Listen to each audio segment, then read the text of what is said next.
So in the last video, I talked about how you can buy a record or you can enable people to buy a record from any application using the RIO SDK. But in this video, I'm going to talk about two extra functions that can be very helpful if the buy of the record was a lease.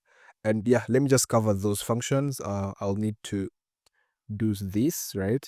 So the first function is extend lease. For example, if you bought a name and that name was leased for a year or 2 years, you can extend the lease, or you can allow your users to extend the lease directly from the application, or you can allow them to go from a lease to a PermaBuy. And I'll cover both of these functions right in this video. So the function for extending lease is called extend lease. And here you pass in an object, and the main parameter you pass to this object is the name. And for our name that we used last time was ABC. And if you're extending the lease, you need to add the number of years for which you're extending the lease. You can extend a lease up to 5 years. For example, I did lease the name previously for a year. I can extend it for 3 more years, right? I'll just do this and let me see the type here. Okay, the type is number. Nice. With this very easy function here, you can allow users to extend a lease of a name, right? And I'm not running these functions just because I didn't buy this name. I'm just showing you how you can do that. And I don't have a name that I want to extend the lease for, right?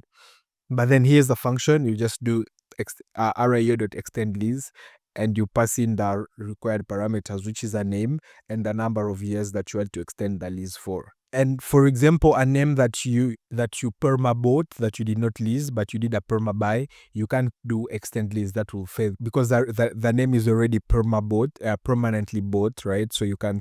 This function is just useless in that case. But in case of a name that was leased, you can extend the lease of that name easily with this one function and these two parameters. The next function I'm going to cover here is going to be the function to go from a lease to a perma buy, and that function is called I think it's called PermaBuy. So I do RIO dot upgrade record right here, and the only required parameter that you pass here is called the name, right? And it's the name that you want to PermaBuy, that you want to upgrade from a lease to a PermaBuy. And in this case, if it's ABC, you keep that and you PermaBuy the name by using RIO.upgrade record. So there is an extra parameter that you can pass here just for tracking purposes. I think it's called it's called referrer, right? And that could be, you could put in your application just to show that all those transactions are coming from your application to RIO. So, but this is not mandatory. This is just an optional parameter.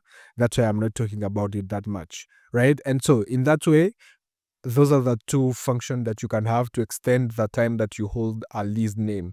You can either extend a lease or upgrade the record from a lease to a PermaBuy.